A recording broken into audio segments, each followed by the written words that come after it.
For years, Hollywood has tried relentlessly to bring to life the exciting and diverse team dynamic of one of Marvel's most iconic and best-selling comic book franchises, the X-Men. With 11 live-action films, well, 13 if you count the Deadpool movies, which we kind of have to, and billions of studio dollars given to them over the years, you'd think that we'd have covered the best stories from the pages and brought them into cinema. And while I think there are plenty of good moments hidden in these movies, and some movies in the franchise that are beyond expectations, I also think that the true potential of the X-Men and their complicated interpersonal nuance has yet to be fully realized on the big screen. That's not to say that I don't enjoy movies like the original X-Men and First Class, and of course Logan, which is easily the most bleak and disturbing film that Fox has ever made with Jackman as Wolverine. And maybe it's just my generation, but when I think of X-Men, I think of the soapy and dramatic cartoon series from 1997, which shaped my obsession with mutants and their stories as a young comic book fan. And that makes today's movie slightly more disappointing, as we're about to revisit a film that takes one of Marvel's most iconic comic book events and makes a bold attempt to bring it to reality with the Dark Phoenix saga. Nope, not that one. This one. A personality that in our sessions came to call itself the Phoenix. Now, I'm personally a pretty big fan of the character of Jean Grey and the Phoenix, but my love for the character and her duality of good and evil exists only in print, as I don't think this storyline can be done justly in just one film. After all, the comic book and the cartoon dedicated multiple books and episodes to this arc, and for very good reason. It's complicated. But at the end of the day, X-Men The Last Stand is about much more than just Jean. It's a movie about loss, intolerance, rebellion, and the ever-growing longing for mutants to be accepted among humans. And also it features some classic in-universe plot holes that make the entire experience very difficult to take as canon. I don't have to explain myself, least of all to you. Seriously, why do these movies have such a hard time keeping their story straight? Like, am I missing something? So, if you're ready, then grab your black leather jumpsuit and don't forget to like the video, because we are about to enter the danger room and revisit X-Men: The Last Stand.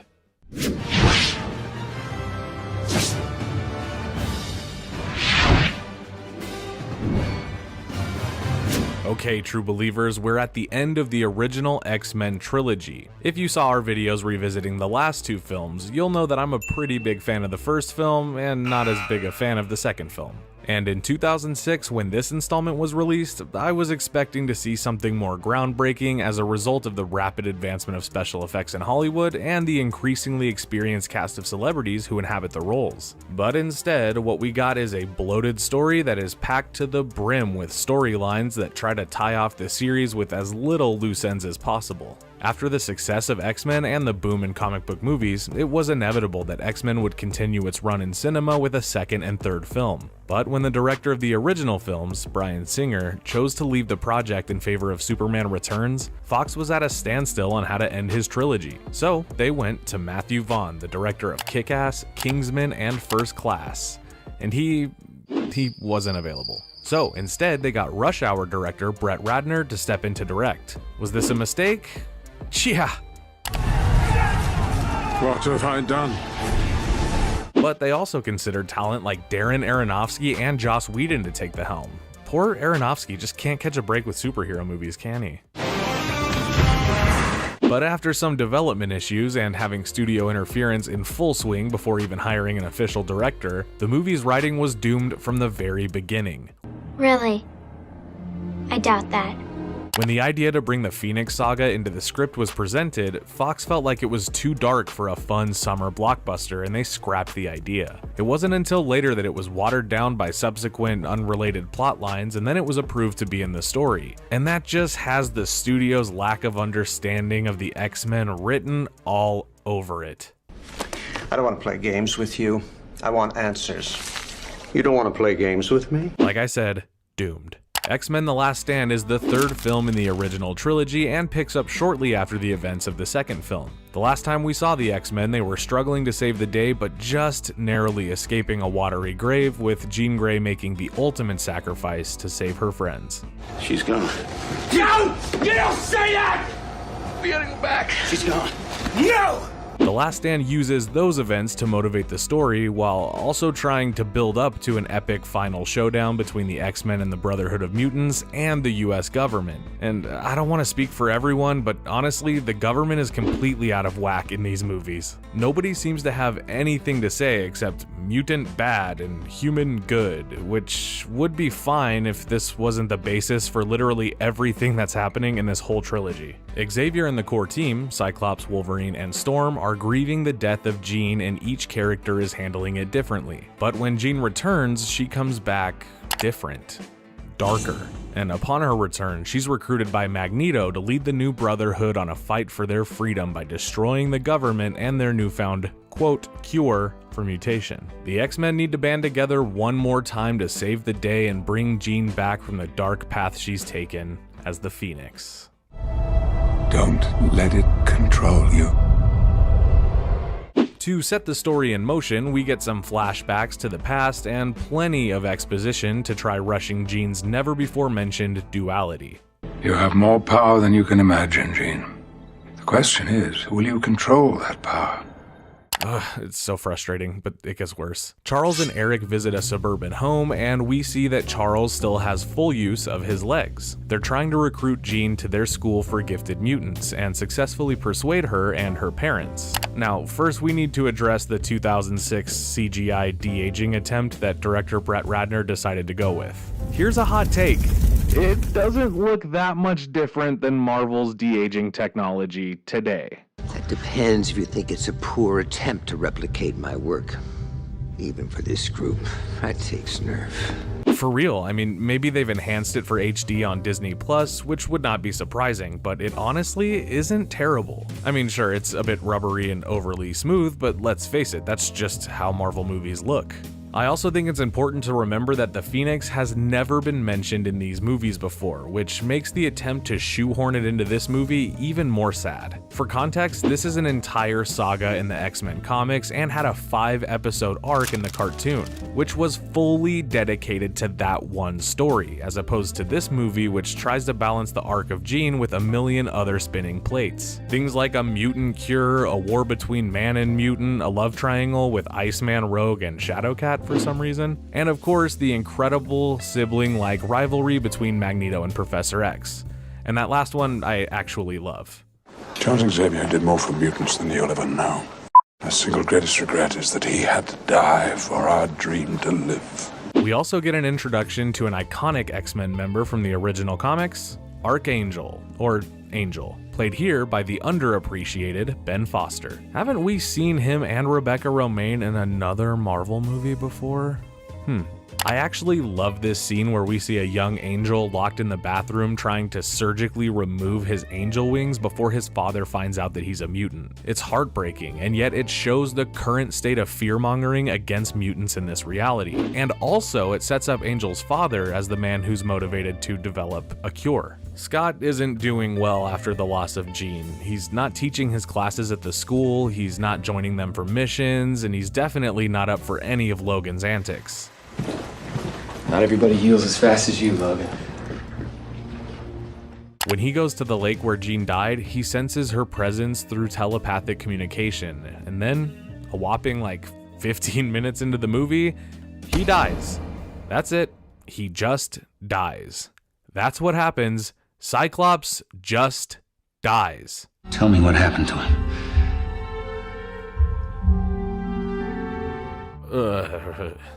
So now Jean is back at the X-Mansion, where Charles attempts to free her from her murderous tendencies and bring her back to the Jean Grey that we all know and love. Charles gives Logan some exposition explaining that he's known about Jean's dark side since the very beginning, and he didn't think to tell anybody about this? Meanwhile, Bobby Drake, played here by Shawn Ashmore, is caught in a love triangle with his longtime girlfriend Rogue, played by Anna Paquin, and Kitty Pryde, played here by Elliot Page, which goes absolutely nowhere. It's maybe the most unnecessary drama in the movie, and it doesn't even have a real payoff. Rogue is feeling insecure about not being able to touch Bobby physically when she hears about this new mutant cure, which can immediately preserve the human DNA of mutants while killing off the mutation. Rogue wants in on it, but doesn't really know how to tell the group. I want to be able to touch people, Logan. A hug. A handshake. And that's part of what I find so troubling about this movie as well. The X-Men could not be more disbanded at this point. Not on purpose, they just all have their own storylines going on and none of them seem to overlap. Now during all of this, Magneto, Pyro, and Mystique are recruiting some new talent for their Brotherhood of Mutants in the form of Callisto, Multiple Man, Kid Omega, and, of course, The Juggernaut, bitch! the plan is to locate the source of the cure, a young mutant called Leech, who's kind of an anti-mutant. He's a young kid whose ability is to reverse mutation. So naturally, the government is using his blood to make a serum that can supposedly cure mutants of their powers. Magneto and the new Brotherhood want to find Leech and stop the cure from being distributed. They wish to cure us, but I say to you, we are the cure! The X-Men, now without Cyclops because he just died, enlist the help of a genius-level mutant called Beast, played by Kelsey Grammer, who looks, sounds, and acts perfectly as this big blue Einstein. As Churchill said, there comes a time when all men must... you get the point! Seriously, I don't know what it is with Fox and blue mutants, but whenever they try to do a blue mutant, it looks amazing in these movies. Like, look at Mystique and Nightcrawler. But this cool stuff with Beast is ruined pretty quickly when Charles, Storm, and Logan find Jean and try to bring her back to her normal self. And then Professor X dies.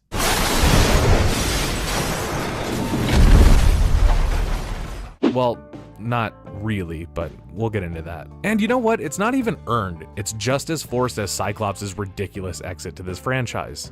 So, the X-Men are recruiting to help save Jean, who has joined Magneto's Brotherhood, and stop them from destroying the cure. It seems like everybody's just recruiting. That's like the entire movie is recruiting. So, you have talents. That and more. You guys remember how Logan was kind of like the main character of the first movie? Well, he takes a backseat in this film along with almost everybody else. It's weird to see so many cool characters in this movie and almost none of them get any development. Beast is awesome, but he really only shows up for a few scenes. Juggernaut was exciting to see, although his character was just made to be a big dumb brute. And all the hype we get for Angel is completely deflated as he's literally useless in this movie. He's in like 3 scenes and says like 5 words and that's it. I was told that this was a safe place for mutants. However, while the story is all over the place and the characters are treated like disposable nothing superheroes and it's packed with bullshit like Iceman freezing a fountain so he can ice skate with Kitty, there's also a few things that deserve some praise upon this rewatch. For example, we get to see the Danger Room, a brief look at the Sentinels, and an amazing performance from Sir Ian McKellen, and even an interesting take on Wolverine's Berserker rage. Finally.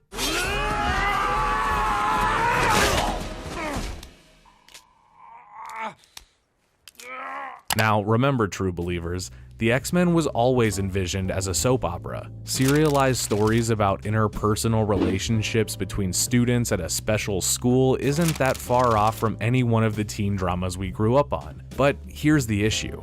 The X-Men in these movies are just a blend of adults who are already in full control of their powers and kids who get no attention in the film, and all we get to tie them together is a few action scenes where the students and their teachers from Xavier's school work together to have a super-powered battle with other mutants. There isn't any writing dedicated to the individual characters. I would have liked to have seen some of the B-plots dropped from this movie in favor of giving more development to a character like Leech, who is a very interesting mutant in his own right, but also completely underused and underserved in the story. It pisses me off that we get more scenes where Bobby is low-key flirting with Kitty than we get of Angel and his interesting backstory. In the comics, Warren, or Angel, is the son of a billionaire who works in an anti-mutant research group, and he's ashamed of his gifts until Xavier and the X-Men help him love himself. In the movie, he's just a kid who hates his mutation when he's like 10, but then when the father tries to cure him later in his life, he just doesn't want to do it. Wait. I can't do this. But why? Could we not get like 5 extra minutes dedicated to this? It just seems kind of important. So throughout the movie, everybody is kind of split up, but it all culminates in a final battle that pits the Brotherhood against the humans and the X-Men against both of them. Again, there is some stuff to appreciate in this scene. We get to see Bobby turn into full Iceman, which is fun. We get to see Wolverine pop his claws and do some damage, which is always sick. And Beast finally gets some combat to contrast his otherwise fully composed character. Let your freak flag fly, Hank. We love you. You realize the level of impact this will have on the mutant community? Yes. Jean by this point has been fully taken by the Phoenix persona, although none of her development happens on screen, of course. And Wolverine uses his ability to heal himself to stand up against her when no one else can, and ultimately he's forced to kill her with his claws in order to save everyone else from her raw power. Something that, again, would be nice to fully flesh out within the movie so that this scene doesn't come off as a completely silly resolution to a very real conflict. Way to go, boys. Way to go. Maybe it's time for us to move on. Magneto is shot with the cure and seemingly stripped of his powers, which brings the realization to him that he has messed up bad. He flees with the rest of the Brotherhood, and the day is officially saved. And oh yeah, I forgot to mention that Mystique is also cured of her abilities, and Magneto just drops her cold like halfway through the movie. It's a shame. She was so beautiful. Director Brett Ratner had brought us a final installment that didn't work for anyone. The film was poorly received for good reason by audiences, and the box office take, while being solid at over $400 million, was not matched in the film's underwhelming reviews. Well, that's ridiculous. For my money, the key to making a good X-Men movie is to spend time developing the long list of interesting characters and seeing them as individuals who are part of a collective team, as opposed to making a team-up movie where nobody has time to be seen or heard as a person. X-Men is all about inclusion and embracing diversity, yet this movie treats all mutants like generic teenagers who occasionally work with other generic teenagers to stop a threat. And that's just not what I, or many of you, want from an X-Men movie. This is proven by the franchise's later attempts to retcon this movie in favor of a prequel, sequel, spin-off series known widely as the First Class series, which tracks the same characters through a different timeline. It's a much better series, and some installments in it are way better than others, and this is something that we will undoubtedly be covering in the future, along with the Wolverine trilogy and New Mutants, eventually. Which, by the way, I do have some hot takes on those movies, and you are not going to want to miss that. You know, sometimes when you cage the beast gets angry. You have no idea. X-Men The Last Stand is too dumb to be considered dumb fun, and yet it's too dense to be considered a nothing movie. I think if you want to recreate the Phoenix Saga in live action ever again, maybe this time do it over like a limited series and dedicate the entire main storyline to that one plot. No more of this flip-floppy and convoluted stories, okay, Marvel? Just give it to us the way we want it. The right way. Thank you all for watching this episode of Marvel Revisited, and we will see you next time. Class dismissed.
I know.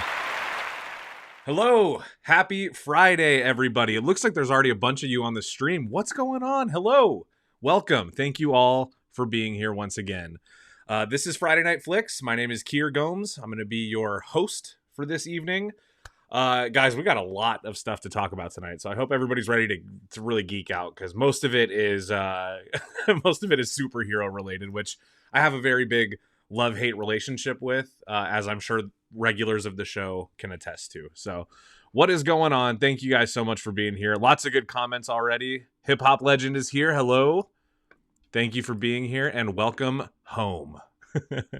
If this is your first stream that you're joining from us, please consider joining my Friday night cult, where every Friday we meet up here and we worship cinema. Consider it. And all you have to do is give us 50% of your monthly income.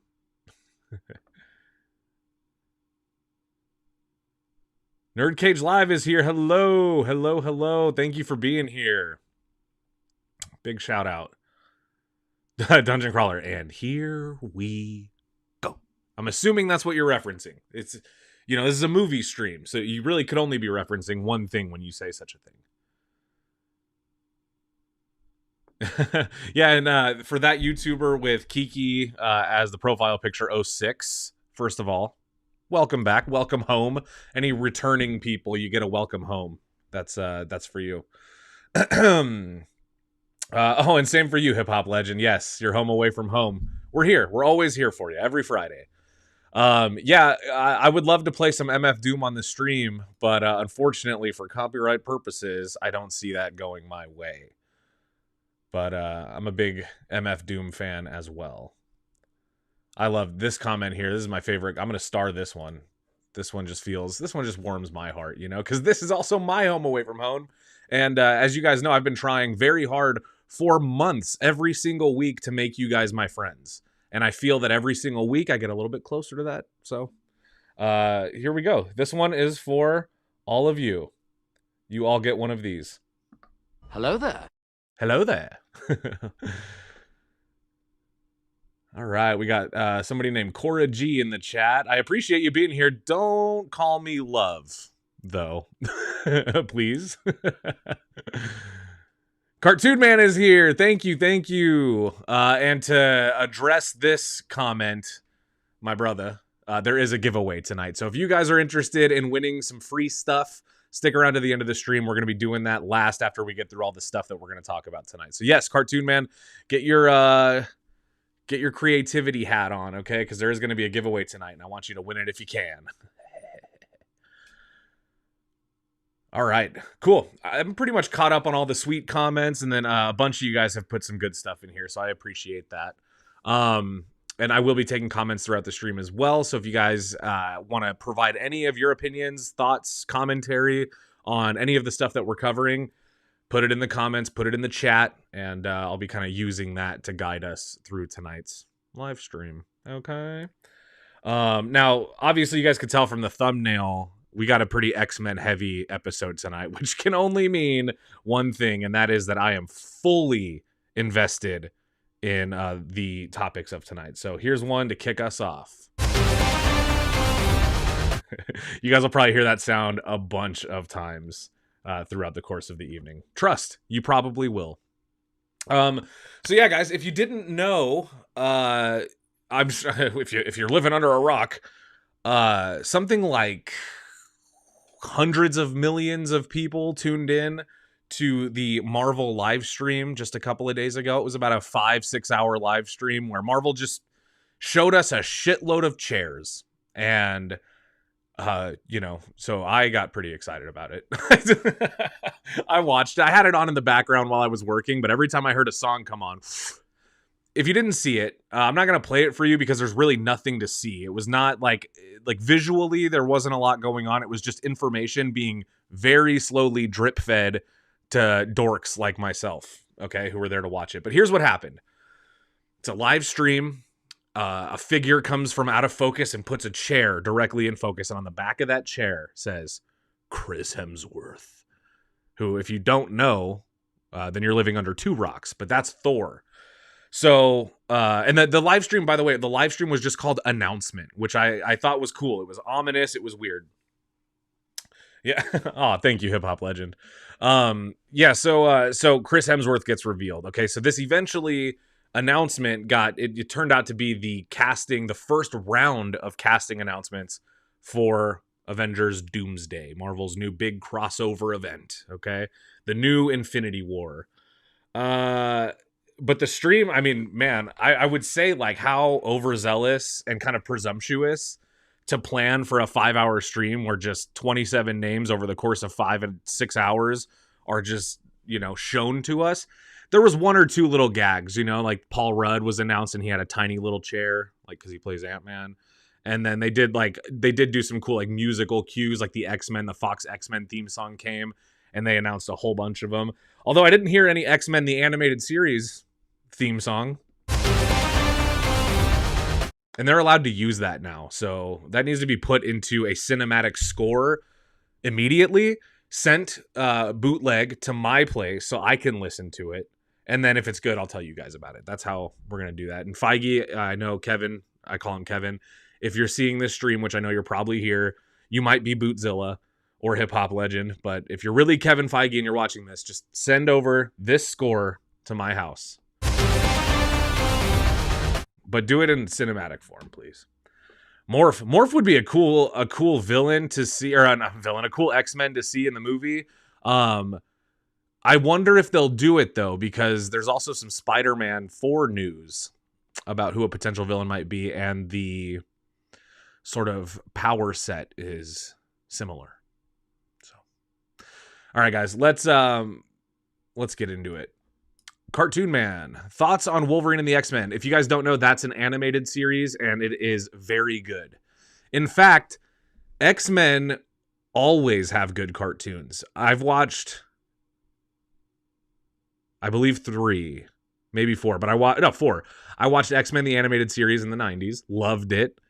My favorite X-Men cartoon, X-Men Evolution. If you guys haven't seen X-Men Evolution, that is my era of X-Men. It's kind of an ultimate X-Men before the Ultimate X-Men. And then I watched Wolverine and the X-Men, which I love. My favorite character design for Wolverine in that one.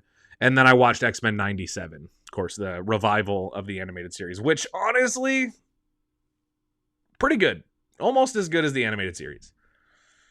With more seasons, they could do it.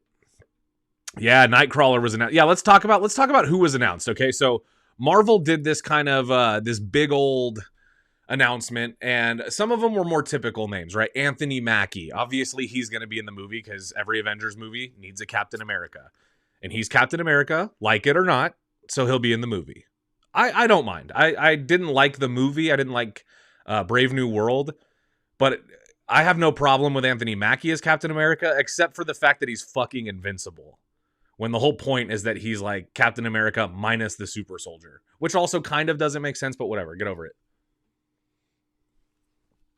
But then they announced, like, some people that maybe you didn't expect to see, like the entire cast of the Thunderbolts, who apparently don't die unless maybe that movie takes place after after Doomsday for some, I don't know. The Fantastic Four, blah blah blah. But there's some big ones. Yeah, so let's start with the one that maybe shocked me the most. Alan Cumming as Nightcrawler. It had me, Alan Cumming, in my pants when I found out.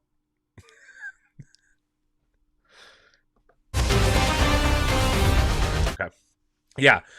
So if you guys haven't seen, for some reason, X2, it is probably, it's God tier X-Men films, There's been some X-Men movies that I would say are quintessential X-Men live action. That is one of them. And the opening scene of X2, X-Men United, is a Nightcrawler sequence where he breaks into a government office, the White House, the fictional White House in the movie, and he wreaks havoc, okay? And then gets his grubby little blue hands like this, gets his grubby little blue hands on the X-Men president, okay? And almost does a deed, but then doesn't, okay?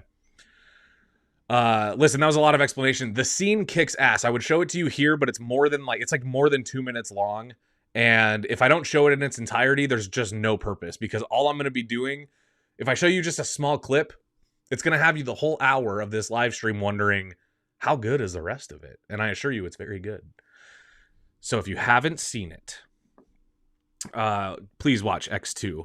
Now, X2 is the only X-Men movie that has this Nightcrawler. Some of the prequel movies have Nightcrawler played by a different actor, and he's also underused in those movies. But in X2, he's great. I would say this was the one that caught me off guard the most for two reasons. Number one, Nightcrawler has only, like, Alan Cumming as Nightcrawler was only in the one movie. He didn't come back for the third one. He wasn't in Days of Future Past when they crossed over. None of that stuff. However, the second reason is kind of more damning. Why I was really surprised to see this is that Alan Cumming has gone on record saying that the reason he didn't come back for the second film, or for another film, was because he hated the makeup. He hated getting put in the makeup, just like Jennifer Lawrence hated it with Mystique, just like Kelsey Grammer admitted that it was not fun for him when he played Beast, which obviously means one thing and one thing only. We are going to get Alan Cumming as Nightcrawler, but the caveat, he's probably going to be CGI blue. So I think it could still be good. Honestly, I'm so excited he's going to be in it. I think his performance is going to be so good that I can get over if they don't do practical makeup for this. It just doesn't make sense to do that, especially if he's only going to be in one or two scenes, which we'll talk more about how I think the X-Men fit into the overall MCU. But for now, I'm choosing to stay excited, and I hope that they keep the same design minus the costume, because we're going to talk more about that as well. But I definitely think they should give us the Jim Lee era X-Men. In terms of like the aesthetic, I would like to see the Jim Lee X-Men with the kind of the X-Men 97, the 90s X-Men animated series.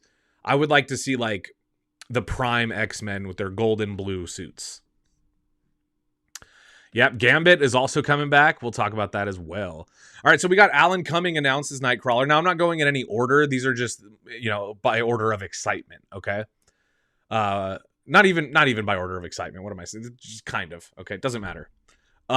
We've got James Marsden coming back as Cyclops. This is less of a surprise because he has done this. He was in Days of Future Past as Cyclops with the cool, weird-ass Oakleys on. A bummer of a cameo, though, I will say. Kind of like, you're happy because it looks like, it's kind of a way of showing that Wolverine succeeded in that movie, but just not enough Cyclops. Cyclops has always been getting done dirty, in the movies. And I'm not saying that I'm a big fan of the Cyclops character. Like in the comic books, I find Cyclops sometimes a little bit annoying, a little bit cringe, a little bit whiny.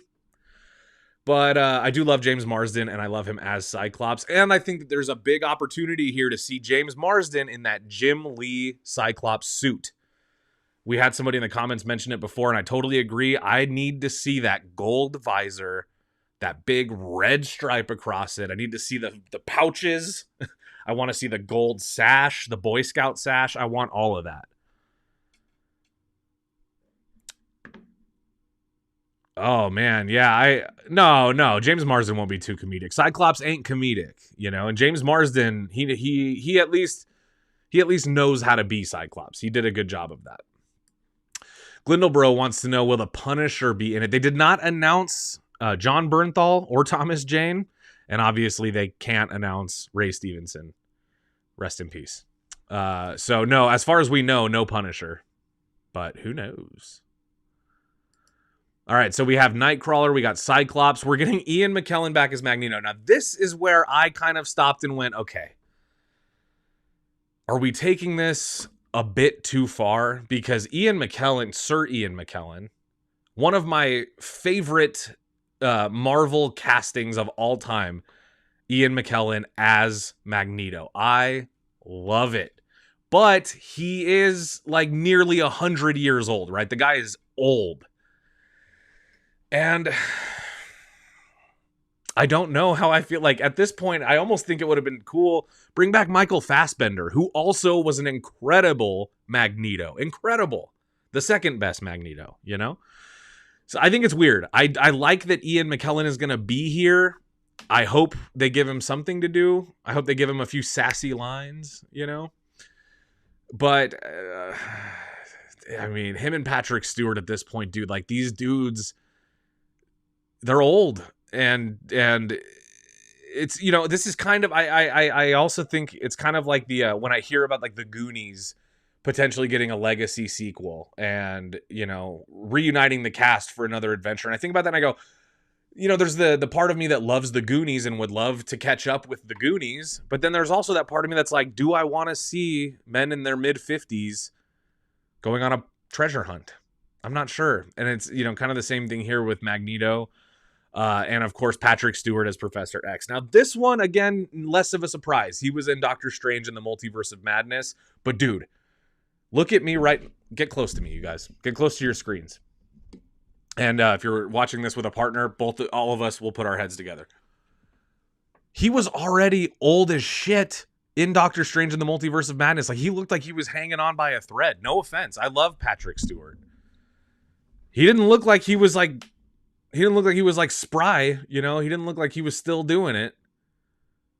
Yeah, 3D head creeps. We need a 90s levels of pouches. Yeah, so we need those Rob Liefeld ass tiny pouches here just to add dimension and dynamics to your costume.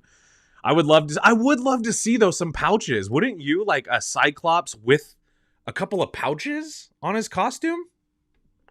I would kind of be down for that, man. Hip hop legend. I wish Snipes would come back. Well, I think it's funny because I would have bet that he was going to come back.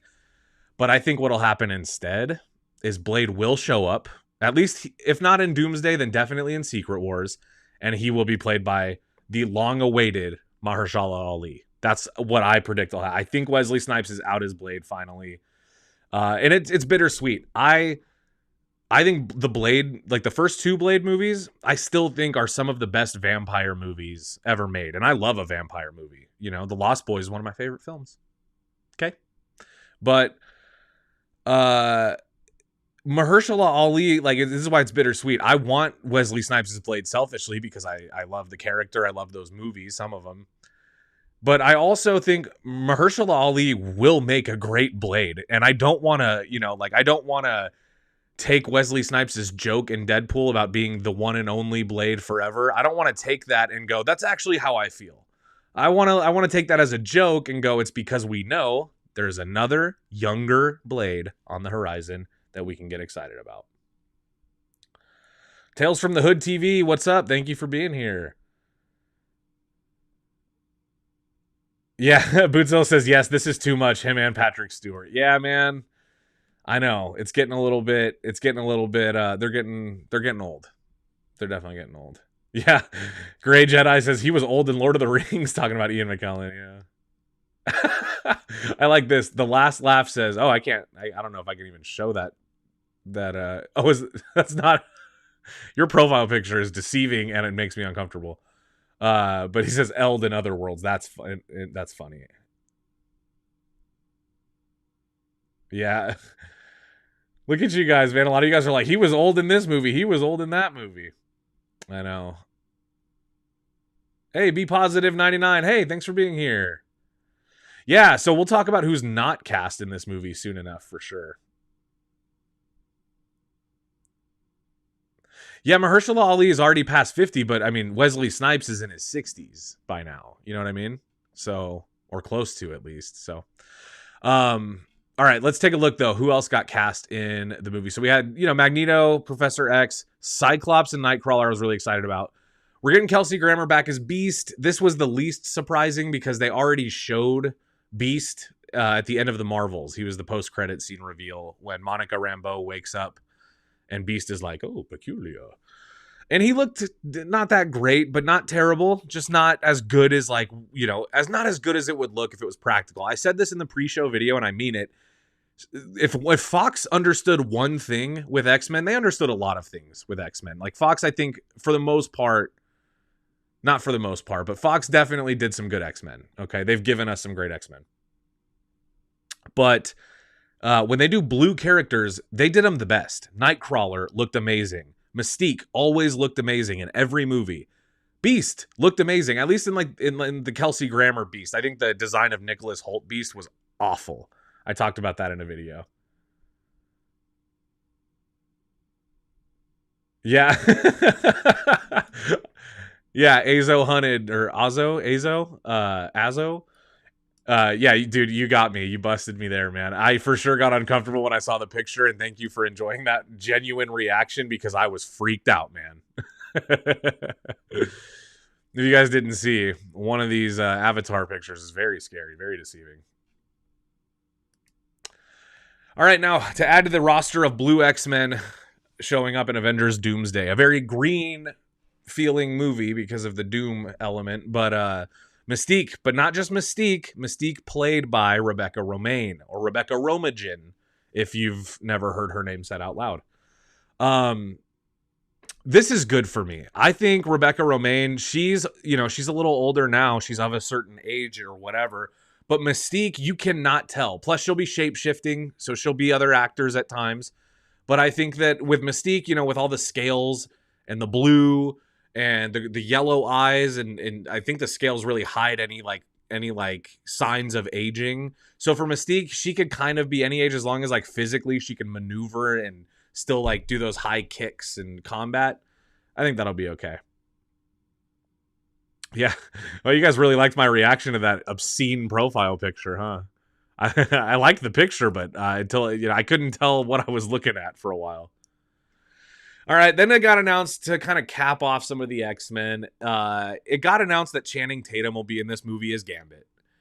Listen, I liked Channing Tatum as Gambit in terms of I thought it was fun for Deadpool and Wolverine. And Gambit is my favorite X-Men. Okay? I love Gambit. I use playing cards all the time. I know how to throw them. I like Gambit. But I didn't know about Channing Tatum as Gambit. It felt fun for the joke, right? The joke of Channing Tatum playing Gambit because his movie never got made. That was funny for me. But what I don't love is the actual execution. I thought his accent, while it was Cajun, it wasn't real Cajun. It was joke Cajun, if you've heard real Cajun people speak, they do kind of sound like that if you're not familiar, but you could hear there was a level of irony in it that ruined the realism for me. So, yeah, and they got to give him the red eyes. They left Channing Tatum with regular eyes. He needs to have purple where the whites of his eyes are, and then red irises. That's how you have to do it. Yeah, Gambit's the best, man. He is. Do you guys like that sound? Is that ASMR to you? Does that do anything for you guys? I happen to love the sound of cards being shuffled. You guys will let me know if you like it. If you hate it, I'll find out in about a minute when these comments start coming through about it. And if you do hate it, I'm sorry about that. So yeah, I don't know. I'm going to give Channing Tatum another shot. Obviously, they're letting him come back as Gambit. And I love his costume. I love the Gambit comic book accurate costume. But again, I would have liked to have seen a younger, more spry Gambit. I think Lakeith Stanfield would be my choice for Gambit. And he could definitely do Cajun. So that would have been cool. All right, now we also got Fantastic Four are going to be in this movie. At the very least, we know Vanessa Kirby, Ebon Moss-Bachrach are going to be in it, and Joseph Quinn. I can't remember if Pascal was announced, but I'm pretty sure that all of the Fantastic Four will be in it. And so for that, I'm excited. I'm excited about this because we have the Fantastic Four movie coming out, and I think it's going to be good. I think the trailer looks really good. I actually think the Fantastic Four trailer did what I wanted the Superman trailer to do, which was give me hope that the movie's going to be great. And as much as I think James Gunn is going to do a good job with Superman, I honestly was not sold by that trailer. Fantastic Four, complete opposite. I wasn't sure what to expect from Matt Shakman.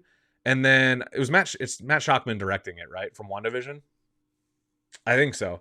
And then the trailer came out and I was like, oh yeah. And I love the score, the Fantastic Four. I love it. Love it, love it, love it, love it. Oh, Grey Jedi. Yeah, Grey Jedi not feeling the Superman trailer either, it looks like. Yeah. Great job. Oh, you loved the old Fantastic Four movies. I actually do like the Tim Story, the first Tim Story Fantastic Four movie, in kind of like a guilty pleasure sort of way. Be Positive 99 says Spanish people cannot pronounce the letter X in English. They say kiss me instead of X-Men. Love the Spanish language. Well, I also love the Spanish language. But I'm not sure if X-Men means kiss me. I don't think that's how it works. Yeah, Michael Chiklis was a great thing for sure. I didn't love like the design of the Thing. Actually, I kind of did love the design of the Thing, to be honest. But it looked a little bit like a rubber suit, you know. It looked hot in there. But Michael Chicle, as I call him, yeah, great Ben Grimm. Yeah, great Jedi. Silver Surfer was good in terms of like the design and Lawrence Fishburne as the voice. But the Silver Surfer character in Fantastic Four: Rise of the Silver Surfer sucked ass. I made a whole video about this. I probably showed it as a pre-show to one of these.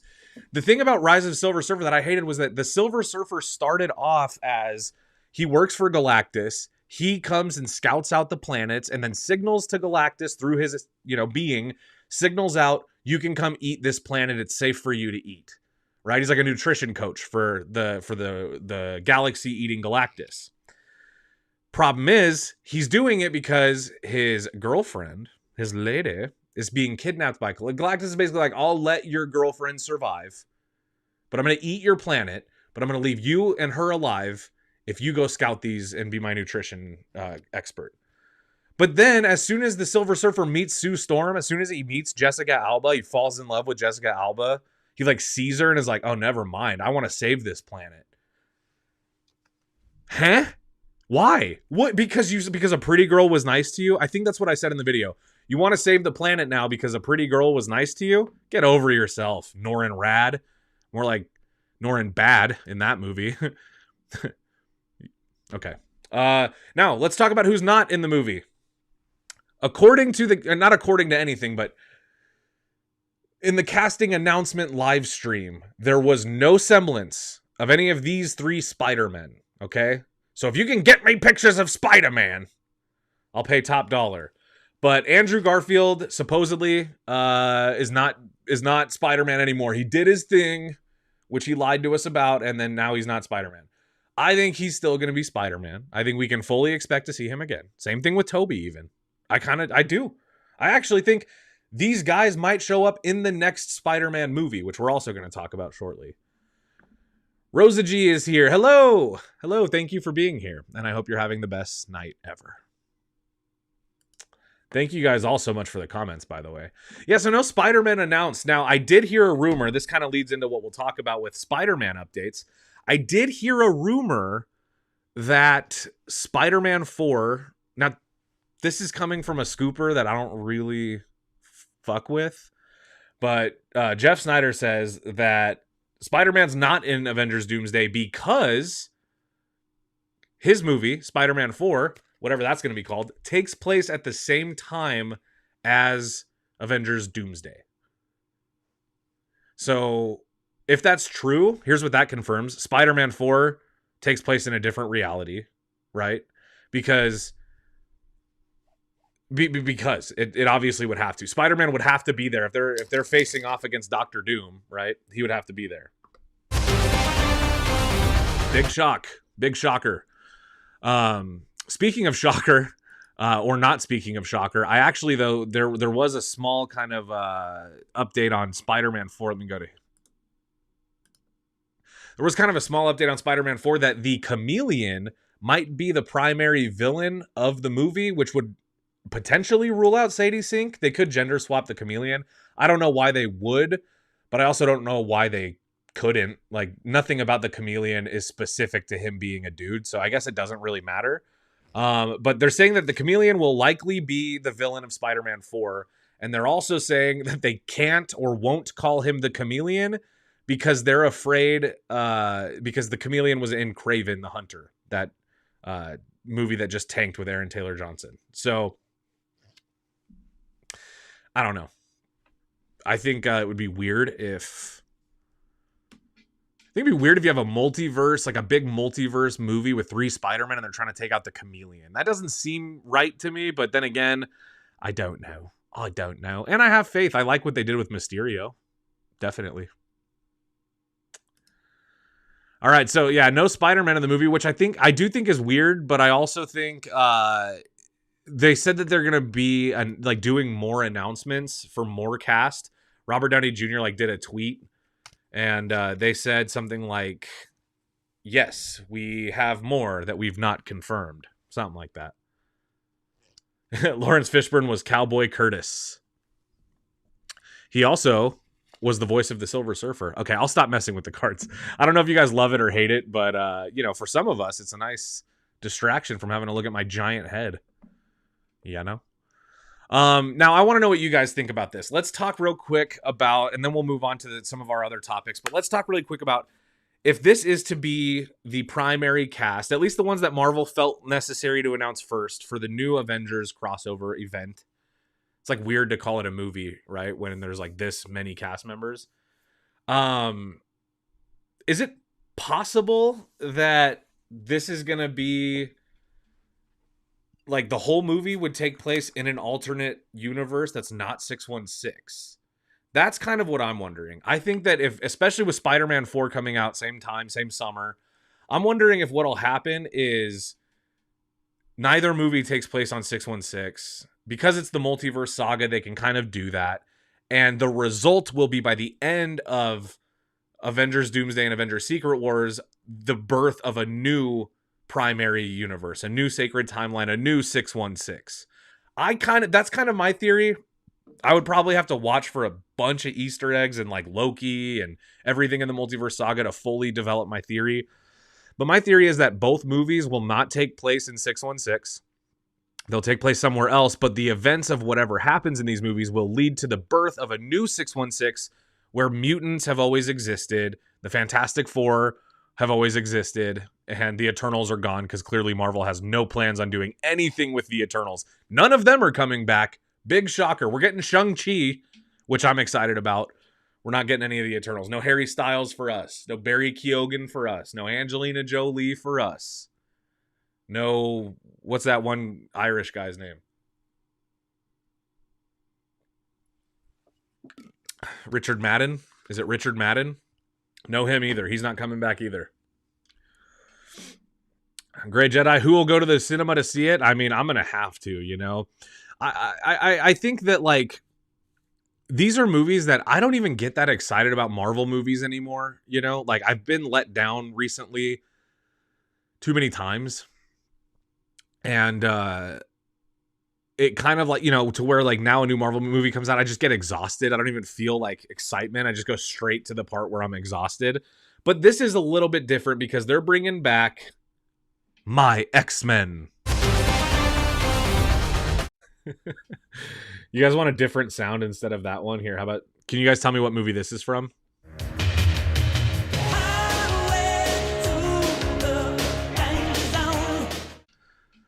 You guys tell me what movie that's from. I'm sure you can. Yeah.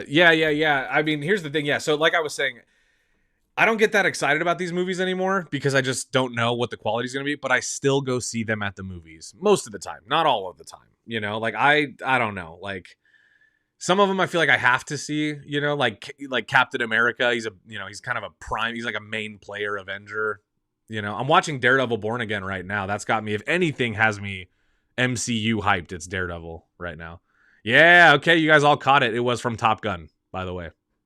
It was. Okay, let's get into some movie news. You guys want to get crazy and go into some movie news outside of the incredible Avengers casting, Avengers Doomsday casting? Okay.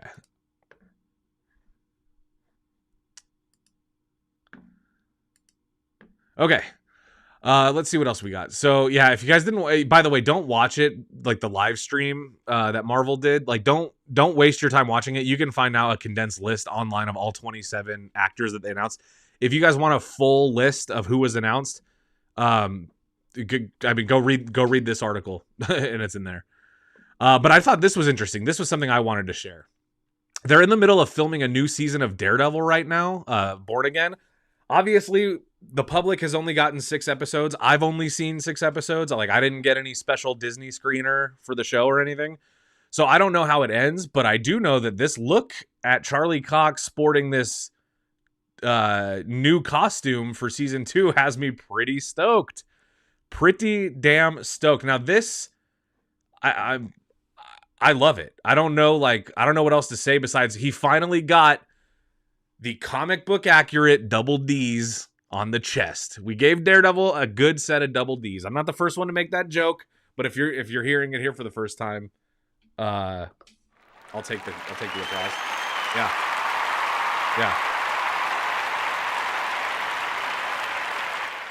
Now this looks great. Here's what I think we're looking at, okay? I think that this is an attempt to make a comic book accurate Daredevil costume and it doesn't look like it's supposed to be black. It looks like there's scrapes and like, and weathering and like patina almost on it where you can tell that the suit is red underneath. I'll give you a really good look. Look at his arm in this picture right here. Like on the bottom right and on the bottom left. His arm, I don't know if that's supposed to be like blood, like a wound, but it doesn't look like it. It looks like that's where the suit, the original color of the suit is coming through a new color. Like maybe he's spray painted this Miles Morales style. I can't really tell. But I also know that, yeah, exactly. It looks like it was spray painted black. I like this though.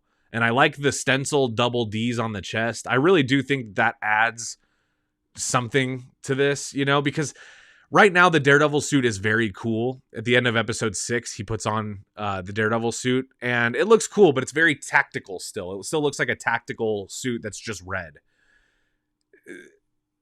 Just like how I think it should be done with Nightwing, Daredevil's one of those characters where just put him in the skin-tight leotard. He's an acrobat. That's what he would be wearing, right? Now, I know he's got to protect himself from all this stuff. Fuck it. Just make him so good at being blind that he just doesn't take hits, okay? No more bullseye hitting him with knives. We don't need it. Just give him a leotard and let him be cool, So, by the way, Daredevil definitely going to be in Doomsday. So that's also cool. But let me know what you guys think of this first look at a new Daredevil costume. Personally, I am liking it. I'm liking this a lot. I think it still captures Daredevil, but it adds a little bit more like, I don't know, gritty prestige to it, perhaps. Maybe that's, And then while we're on the subject of first looks at things, we got a poster and an official plot line for the new I Know What You Did Last Summer. The poster doesn't give away anything. This is the thing with some of these. Like, I wanted to do like I could have done like a whole video about how much I love I Know What You Did Last Summer, the original one. And I even have a soft spot for that second one, and I haven't seen any of the reboot. I watched some of the reboot TV show, and I hated it. It was on Amazon Prime. Sucked. I hated it. This I'm excited for. I think legacy sequels are getting a little bit out of hand, though. I think we're getting a little bit too excited about the legacy sequel these days, especially when it comes to horror movies. Doesn't always work, Scream does it well. They kind of kicked it off, But then Texas Chainsaw Massacre didn't do it well. As far as like the legacy sequel aspect of that movie, it puts the ass in aspect. That's for sure. Okay. And then obviously Blumhouse tried to do a legacy sequel to The Exorcist, which turned out to be hot garbage. Or as my man Scott Pocket would say, garbaggio. If you guys get that reference, let me know, but I guarantee you none of you will get that reference. None of you. Now let's talk about the plot line though. I'm zoomed all the way out. That's insane. That's a huge poster. Let's see what we can find here. All right. So here's the sequel synopsis. Now they're keeping with the same exact name, which is I Know What You Did Last Summer.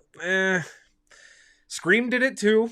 And it was cool when Scream did it, I guess. But even Scream eventually got co-opted into just being called Scream 5. This is going to go into being called like I Will Always Know What You Did Last Summer, or I Know What You Did Last Summer reboot. They're going to eventually add some kind of like subtext to this, okay? But here's the synopsis. When 5 friends inadvertently cause a deadly car accident, they cover up their involvement and make a pact to keep it secret rather than face the consequences. Does this sound familiar? A year later, their past comes back to haunt them and they're forced to confront the horrifying truth. Someone knows what they did last summer and is hell-bent on revenge. As one by one, the friends are stalked by the killer, they discover that this has happened before, and they turn to 2 survivors of the legendary Southport massacre of 1997 for help. And just like that, you guys, my excitement is gone. The plot synopsis sucks ass. Do I have anything for this? Let me see if I have a sound that'll capture how I feel. Yeah.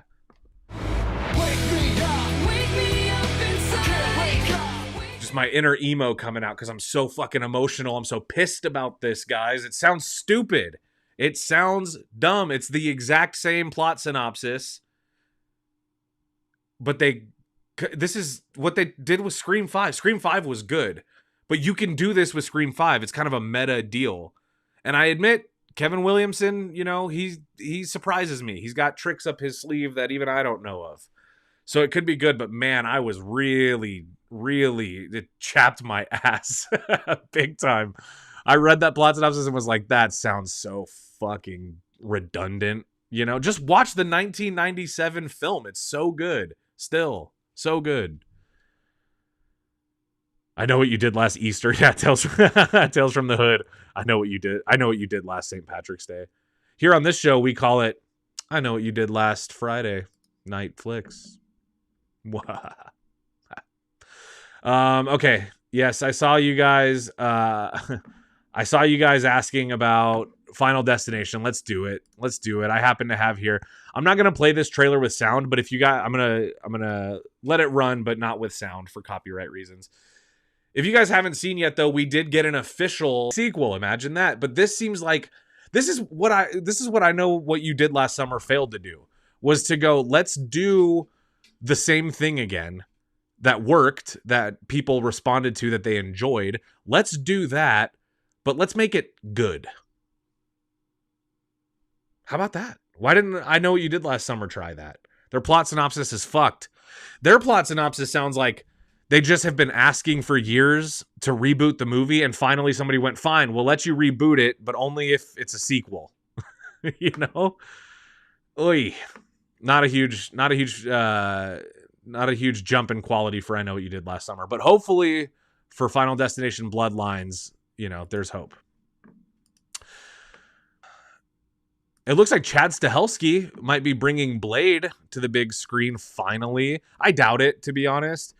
But Chad Stahelski would be the right director for something like this. Or you bring back Guillermo del Toro, Oscar-winning Guillermo del Toro, who made Blade 2, which is the best Blade movie, because Guillermo del Toro is one of the best filmmakers. They couldn't afford him. No, they couldn't afford him. But I think Chad Stahelski's the right kind of director for something like this. I really do. Is this reboot ever coming? I don't know. They announced it more than 5 years ago. They announced it probably 7 years ago. And they teased Blade. A lot of people didn't realize this, but they teased Blade at the end of Eternals. Mahershala Ali is the one who goes off camera and goes, "You sure you're ready for that, Mr. Witten?" That's Mahershala Ali. That's Blade right there. And they teased him. It's completely unresolved. Nobody knows what the hell happened. So if Chad Stahelski is to direct this movie, that gives me hope that maybe it is moving forward, because that's, you know, Chad Stahelski, like, he's not the most acclaimed filmmaker, but he is one that if he's supposed to direct your movie, you have to tie him down to the movie, because if not, he will move on and direct another great movie, you know?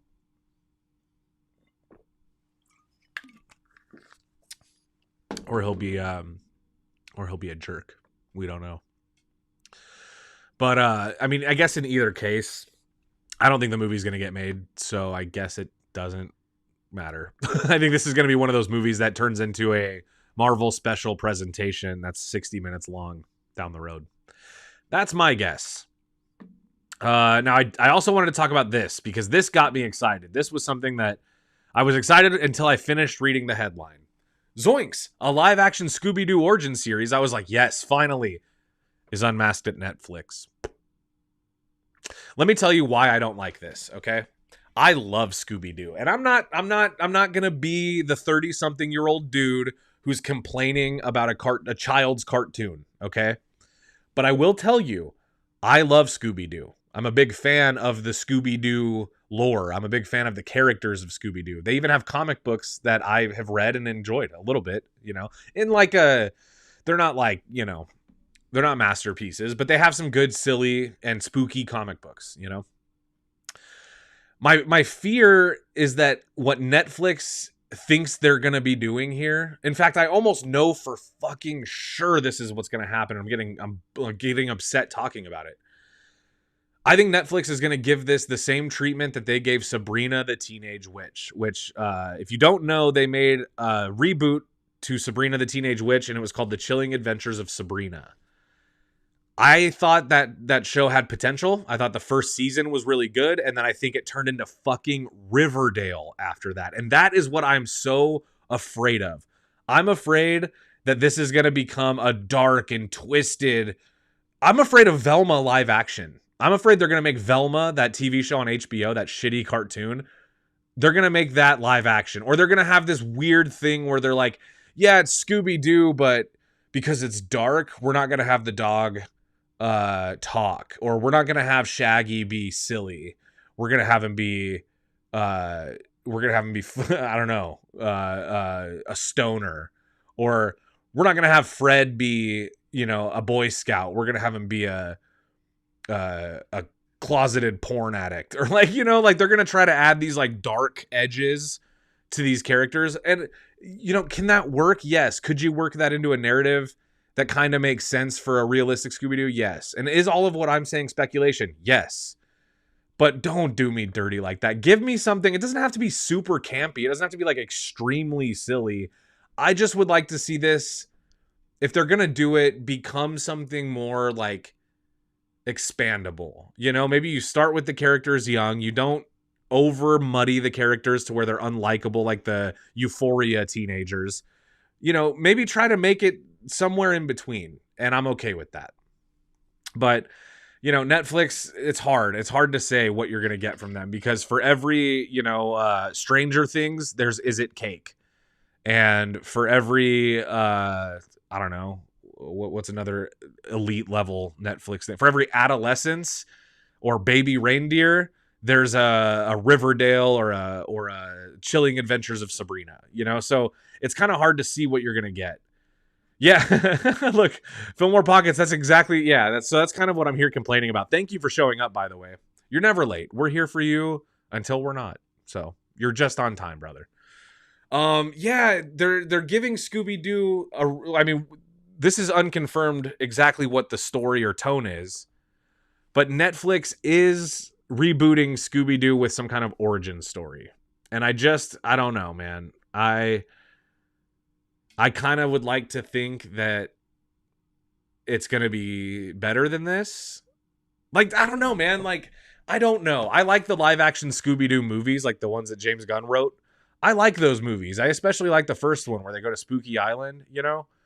And those movies found a way to be silly while still being like funny for adults and fun for adults. I enjoy that movie still. I'm in my 30s. I still enjoy that first one. So I don't know. I kind of have like excitement because I want more Scooby-Doo.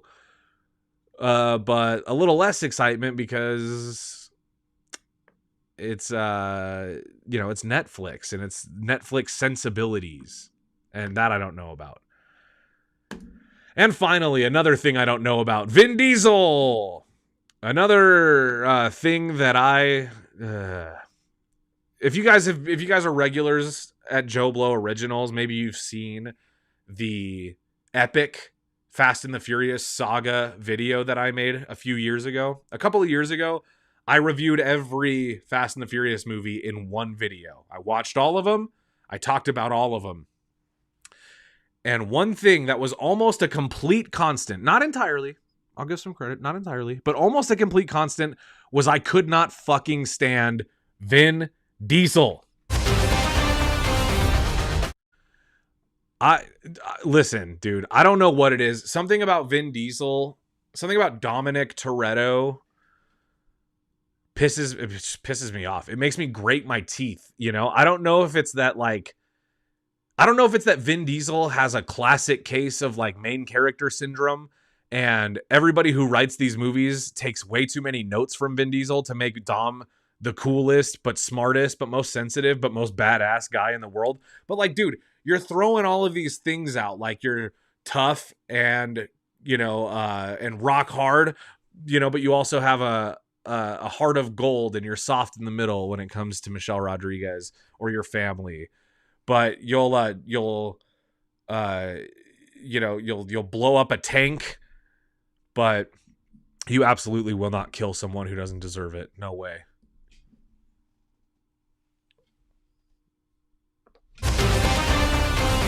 Okay, I just love that sound. I'm sorry, guys. Vin Diesel is in talks to direct a short film in the Fast and the Furious universe that will set up the final movie, The Fate of the Furious, or whatever what's the sequel to Fast X going to be called? They can't call it F1 as much as they want because that's that Brad Pitt movie about F1 racing, which also looks awesome, from the director of Top Gun Maverick. That was a trailer we watched last week that I loved, but oh man. So Vin Diesel has directed before. I was talking to Chris Bumbray about this earlier. You guys know Chris. He's the best. And Vin Diesel has directed a couple of movies. I have not seen the movies he's directed. But this is going to be his second time making a Fast and the Furious short film. There was Los Bandoleros, a prequel to the fourth installment franchise, which explained that Dominic Toretto had a brother. That was, I think, kind of what they did. This is going to be, honestly, I'm so checked out of the Fast and the Furious franchise at this point. I'm so checked out of it that I just am assuming it's going to be more of the same shit. It's going to be, check out how badass Dom Toretto is. Check out how tight his muscle t-shirt is. Check out how long he can carry a franchise without Paul Walker, who was clearly the more charming of the two. You know, like, this is a series that, man, like, I'm ready for it to end. I'm done with it. I think Vin Diesel doesn't need to be directing short films to flesh out anything else. Dude, we are already we are so much further into this universe than we ever had any right to be. If you look at the first movie, which is very good, the first Fast and the Furious movie is, I always say, it's the Point Break remake that we all deserve, you know, as opposed to the shitty actual Point Break remake. Fast and the Furious, which I think was originally called Racer X, that movie kicks ass. That movie is so good. From start to finish, everything is good. The second one, silly, still kind of good. Tokyo Drift, pretty good. What was the fourth one? Fast and Furious? Nah. F5, probably the best one. The first Fast and the Furious and the fifth Fast and the Furious, Fast 5. Those are the two best ones. But this is a series of movies with diminishing returns, and we have gone so far from how this all started that we don't need any more short films adding development. We just don't need it, you know? Woo. Might have got a little fired up there. Yeah. Yeah, Joe Fierro, I'm pretty much the same. F5, though. Fast 5 was my favorite one. That's the one where they steal the safe. And it's kind of a sick movie, honestly. I love it. All right. That's the movie news we're going to cover today, you guys. Let's do a giveaway. You guys in the mood for a little giveaway? Now, as usual, y'all, this is a North American giveaway, which means if you want to qualify to win, you do have to be in North America. That's Canada, the United States, or Mexico. Okay? Got to be in one of those three places. All right. And that's just, you know, for the sake of shipping. We had to ship a popcorn bucket to like Germany or something recently, and it was very, very expensive. So just to save until, you know, hey, unless you guys want to throw in some super chats, pay for shipping. Just kidding. Here's what we're going to do. I'm going to give away this Avengers t-shirt. Now, John and I, Arrow and I picked this one because I like personally my Iron Man to be the vintage Tony Stark Iron Man suit, and this Captain America uniform was voted on Marvel's website as one of the most iconic costumes of all time. So we just figured this shirt was designed for people like us, geeks who want cool stuff. None of that weak stuff. So we're going to be giving away a vintage Avengers logo t-shirt. This is also based on one of the original covers, I believe, drawn by Jack Kirby. So if you're a fan of art in general, that's a pretty historic picture. It's got Black Widow, Iron Man, Captain America, Thor. And if you want to win this, all you have to do is tell me who you would cast to play Stan Lee in a biopic about Marvel Comics. And I'm going to pick my favorite answer, and that person, if you're in North America, will win. Okay? So, let me put on some music while you guys submit your entries, and I'll be reading them as they come in. Turn the music down a little bit before I play it. Don't want to blow anyone's eardrums. Cartoon Man says Tom Hanks as Stan Lee. He did. He could. He played Mr. Rogers, and that was pretty good. If you guys haven't seen that movie, it was good. Tom Hanks was great in it. Tom Hanks, not bad. Not bad. Paul Dano, that's interesting. A younger Stan Lee, like, you know, during the inception of Marvel. Yeah, keep in mind too, he could be any age. It could be Stan Lee at any age. It doesn't have to be young or old. You could choose. Yeah, Grey Jedi actually has a good point. He says that's cheating. Tom Hanks can do anything, and I agree. I love Tom Hanks, and I don't think he's a pedophile, and I don't think Pizzagate's real. I think Tom Hanks is a national fucking treasure. That's what I think. Joseph Gordon-Levitt, I thought that was a joke at first, but I weirdly know what you mean. I think if you were to put like some Stan Lee, I don't have any Stan Lee shades, but I have my Cyclops, my Scott Summers shades. If you were to kind of do the Stan Lee shades on Joseph Gordon-Levitt, he could probably pull it off. Ooh, Bruce Dern. Kevin Feige. Oh, Be Positive 99. I love that. Kevin Feige is Stan Lee. I love it. J.K. Simmons. That would make sense because Stan Lee wrote the character of J. Jonah Jameson as a self-insert character for Stan Lee. And J.K. Simmons played him. That would be cool. J.K., that's a good answer. Ah, okay. All right. Now we're getting somewhere. Bryan Cranston. So that was my answer. I was like when I came up with this question, I was like, I would do Bryan Cranston. I think Bryan Cranston could do the voice if he had to, which you don't have to, but it is iconic. True believer. You know, that very nasally voice that Stan Lee has, and it's so charming when he does it. But when I do it, it sounds like I'm appropriating people from New York. And I'm not. You know? Gary Oldman, that's another good answer, man. Jeez, you guys really came to play. Yeah, Jack Kirby is the GOAT. That is correct. YouTuber with Kiki is the profile picture 06. That is correct. Jack Kirby is indeed the GOAT. He's one of my Todd McFarlane, you know, is like a personal hero of mine, but his hero is Jack Kirby. Therefore, I've always, it's like how David Blaine was one of my heroes growing up, but his hero was Houdini, so I by extension also really love Houdini. Kind of the same thing. Let's see. Who else we got? Mark Maron. Oh my god. Oh my god. Ooh, Kyle Gallner. Damn, you guys. Some of these are so good. Robert Downey Jr. Fuck off. I liked it better when you said Joseph Gordon-Levitt. Willem Dafoe. Yeah. Martin Freeman. That's good. I like Martin Freeman. Honestly, I gotta go with...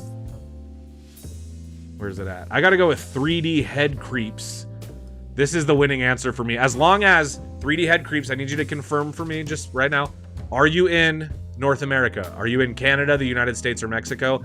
If you're in one of those three places, if you're in North America, you definitely won this giveaway with Mark Maron playing Stan Lee. That is just loud round of applause.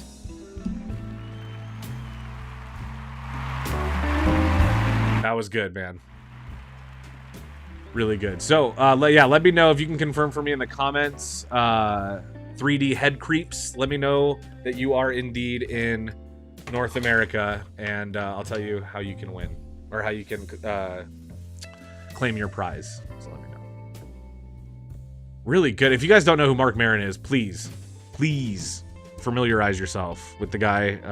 His comedy's very funny. He has a podcast I don't really listen to. I'm trying to kind of break free of podcasts, you know? I think, like, they influence my personality on the live stream too much. Like, if I listen to a comedian on a podcast, I find myself on the next live stream, like, emulating that comedian, and I'm trying not to do that because it's terribly cringe to watch these videos back when I'm doing that. The Glow TV show? Yeah, well, yeah, he's great at everything, man. He's a good voice actor. He's just a very funny guy. Seems like a very humble guy.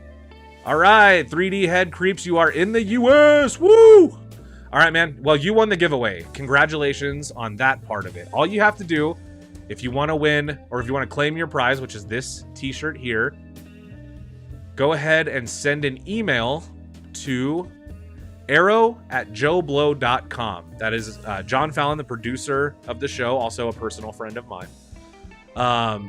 Here's what I want you to do. Make sure you're listening to this because it is important. Make sure you provide your actual name, your real name, the best place for us to ship it. It could be a P.O. box. It could be a home address, a work address. We don't really care. Let us know what size t-shirt you prefer. We can do big and tall. We could do petite. We could do regular, from small to 4XL. Doesn't really matter. But let us know what your size is in the email, and we will have that shipped out to you by next week. Okay? And thank you guys so much for playing. Hip Hop Legend, thank you for, as always, Hip Hop Legend, thank you for always congratulating the winner of the giveaway. That is very cool of you to do, and I always like seeing it. And, all right, guys, with that being said, we have officially covered everything that I wanted to cover for tonight. And I wish I could stay around and do this all night, but I actually have to go because I am going to the movies tonight. So I should probably take another shower and, you know, do that. So thank you guys all so much for being here. I say this every week, but I am really trying to find my tribe. I'm trying to find my people that like what I'm doing, that appreciate, you know, the kind of gags and the fun that we have around here. And if that's you, please consider coming back next Friday. For my returning people, welcome home, as always. And if you guys really wanted to do me a favor, obviously like the stream, please do me the biggest favor you can do. Share this. Encourage your friends to watch it with you on a Friday night. If they're into this sort of thing, maybe they'll enjoy it. Okay, so all right. Much love to you guys, and I think I'm going to outro you out and get about my day. Good night.